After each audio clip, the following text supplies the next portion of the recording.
এটা গৌরবের প্রতীক বাংলাদেশের সেনাবাহিনী।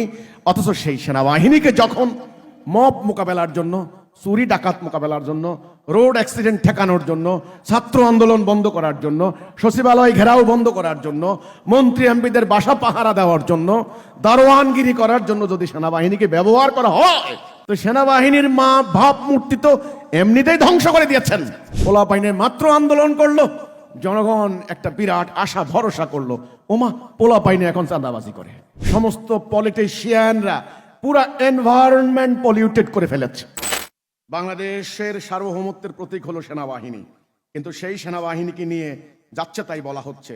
আওয়ামী লীগের লোকেরা বলছে এই সেনাবাহিনী হলো পূর্ব পাকিস্তানের সেনাবাহিনী। একজন ব্যারিস্টার বলছেন ক্যান্টনমেন্টকে উড়িয়ে দিবেন। এনসিপির একজন নেতা বলছেন সেনাবাহিনীর ঘিলু নাই। এসব পরিকল্পিত সেনাবাহিনীকে পরিকল্পিতভাবে বিতর্কিত করার কোনো ষড়যন্ত্র কিনা আপনার কি মনে হয়? আরে ভাই, আমার মনে হচ্ছে কি, আমার কি মনে হয়, ষড়যন্ত্র তত্ত্ব তো আজকে তো নতুন না। আসলে আমরা এমন একটা পর্যায়ে চলে এসেছি, ইংরেজিতে একটা কথা বলে point of no return. Point of no return. ধাপ্পাবাজের রাজনীতি করতে করতে সমস্ত পলিটিশিয়ানরা পুরা এনভায়রনমেন্ট পলিউটেড করে ফেলেছে। কলেজ, বিশ্ববিদ্যালয়, মাদ্রাসায় সকল জায়গায় ধাপ্পাবাজি 2 নাম্বারই। পুলিশ ডিপার্টমেন্টকে দলীয় স্বার্থে ব্যবহার করতে করতে এটা পেটুয়া লাঠিয়াল বাহিনীতে পরিণত হয়েছে।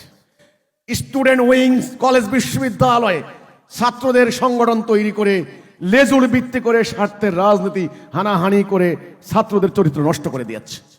পোলাপাইনের মাত্র আন্দোলন করলো, জনগণ একটা বিরাট আশা ভরসা করলো, ওমা পোলাপাইনে এখন চাঁদাবাজি করে। এটা কেমন কথা? তো কাজেই সেনাবাহিনী আর এই জাতির বাহিরে থাকে কি করে? এটা দুঃখজনক কথা। এটা ডিসিপ্লিন প্রতিষ্ঠান, এটা আইন মান্যকারী, এটা গৌরবের প্রতীক বাংলাদেশের সেনাবাহিনী। অথচ সেই সেনাবাহিনীকে যখন মব মোকাবেলার জন্য, চুরি ডাকাত মোকাবেলার জন্য, রোড অ্যাক্সিডেন্ট ঠেকানোর জন্য, ছাত্র আন্দোলন বন্ধ করার জন্য, সচিবালয় ঘেরাও বন্ধ করার জন্য, মন্ত্রী এমপিদের বাসা পাহারা দেওয়ার জন্য, দারোয়ানগিরি করার জন্য যদি সেনাবাহিনীকে ব্যবহার করা হয়, তো সেনাবাহিনীর মা ভাবমূর্তি তো এমনিতেই ধ্বংস করে দিয়েছেন। কেন? আমার কথা হলো, বিতর্কিত করার চেষ্টা হচ্ছে যে আপনি প্রশ্ন করলেন, এটা বহু আগে থেকেই ষড়যন্ত্র, যেন আমরা মেরুদণ্ড সোজা করতে না পারি।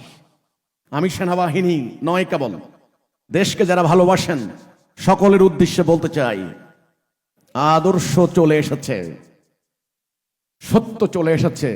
আপনাদের ভীত সন্ত্রস্ত হওয়ার কোনো কারণ নাই।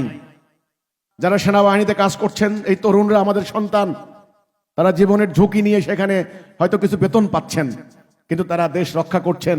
কিন্তু আমরা যদি সবাই মিলে মারামারি শুরু করে দেই, এ দেশকে কেউ বাঁচাতে পারবে না। কাজেই ষড়যন্ত্র এখান থেকে নয়, ষড়যন্ত্র অনেক গভীর থেকে। এটা তত্ত্ব নয়, এটা বাস্তবতা। এখন উপায় কি? উপায় কি? আবারও বলছি, সমগ্র জাতি বিনাশী অপরাজনীতি বন্ধ করতে হবে। ধর্মের নামে রাজনীতি, হানাহানি, ধাপ্পাবাজি বন্ধ করতে হবে। পুরো জাতিটাকে একটা আদর্শের উপরে প্রতিষ্ঠা করতে হবে। তবে ষড়যন্ত্র আর বাস্তবায়ন হবে না।